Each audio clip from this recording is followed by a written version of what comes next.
अगर समुद्र के नीचे 800 मीटर की गहराई में कोई पनडुब्बी जाती है तो वो इतनी बुरी तरह से तबाह हो जाएगी कि उसमें बैठा कोई भी इंसान बच नहीं पाएगा। लेकिन वहीं आज तक की सबसे गहरी जगह जहां तक इंसान जा पाए हैं वो चैलेंजर्स डीप है, जो लगभग 10,900 मीटर गहराई में मौजूद है, जहां से आज तक सिर्फ 8 लोग ही जिंदा वापस लौट पाए हैं। अंतरिक्ष से देखने पर पृथ्वी नीले रंग की दिखाई देती है, जहां समुद्र इसकी सबसे बड़ी वजह है, क्योंकि धरती के लगभग 75% हिस्से पर सिर्फ ये नीला समुद्र मौजूद है। लेकिन क्या आपने कभी सोचा है कि समुद्र में ऐसा तो क्या है जहां आज तक भी इंसान पहुंच नहीं पाया है? ऐसी क्या वजह है जिसकी वजह से आज भी इंसान समुद्र की गहराइयों से बहुत दूर है? ये तो हम सब जानते हैं कि धरती पर जीवन की शुरुआत समुद्र से ही हुई थी, जहां कई सूक्ष्म जीवों और जीवाणुओं ने जन्म लिया और फिर समय के साथ कई तरह की प्रजातियों का जन्म हुआ। इसका मतलब है कि समुद्र धरती पर जीवन का एक सबसे बड़ा कारण है, जहां करोड़ों तरह की प्रजातियों का जन्म हुआ था। आज तक भी इंसान समुद्र का सिर्फ 5% हिस्सा ही खंगाल पाए हैं और लगभग समुद्र आज भी कई रहस्यों का कारण बना हुआ है।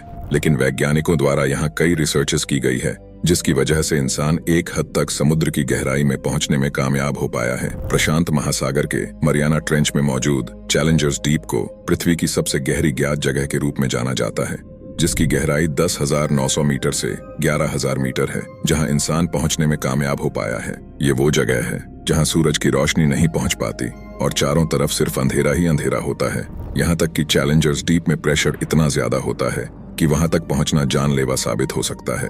लेकिन अब तक सिर्फ 8 लोग ही यहां तक पहुंचकर जिंदा वापस लौटने में कामयाब हो पाए हैं। लेकिन समुद्र की गहराई और वहां पर मौजूद जीवों का अंदाजा सिर्फ इस एक जगह से नहीं लगाया जा सकता, क्योंकि समुद्र आज भी कई सवाल अपने अंदर समेटे हुए हैं। एक इंसान ज्यादा से ज्यादा 800 मीटर की गहराई तक ही तैर सकता है। उससे आगे जाने पर उसे सांस लेने में परेशानी होने लगती है और समुद्र में 1 किलोमीटर की दूरी पर जाने पर तो इंसान को बहुत ही ताकतवर वाटर प्रेशर का सामना करना पड़ता है, जिसकी वजह से इंसान के फेफड़े तक फट सकते हैं। लेकिन समुद्री जीवों के लिए ये प्रेशर जानलेवा नहीं होता, इसलिए समुद्र के अंदर 1 किलोमीटर के दायरे में करोड़ों जलीय जीव निवास करते हैं। एक पनडुब्बी समुद्र के अंदर 750 मीटर की गहराई तक ही तैर सकती है, लेकिन इससे ज्यादा गहराई में जाने पर यह पनडुब्बी भी बुरी तरह से तबाह हो सकती है। समुद्र में 800 मीटर की गहराई ये वो जगह है जहां सूरज की रोशनी धीरे धीरे कम होती जाती है, जहां बहुत से अजीब जीव भी पाए जाते हैं। इतना ही नहीं, बल्कि समुद्र में 800 मीटर की गहराई पर ज्वालामुखी भी मौजूद है,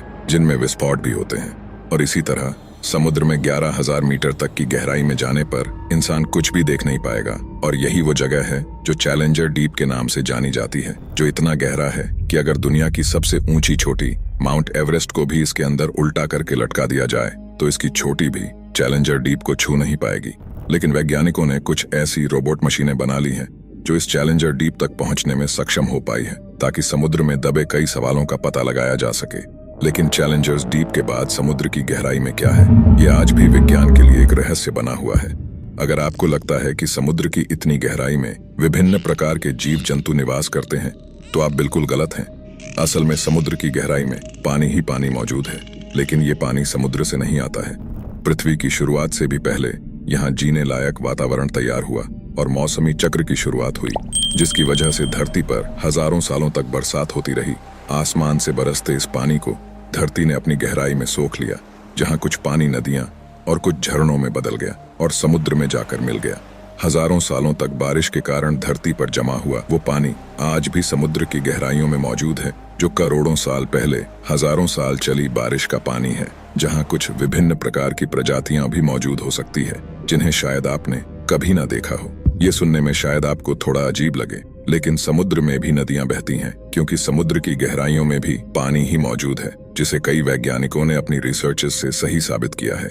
वैज्ञानिक कई सालों से अपनी जिज्ञासाओं में डूबे हुए ये रिसर्च कर रहे थे कि आखिर समुद्र की गहराई में क्या मौजूद है। इसी वजह से उन्होंने सबसे पहले मेक्सिको के पास समुद्र के नीचे एक नदी की खोज की।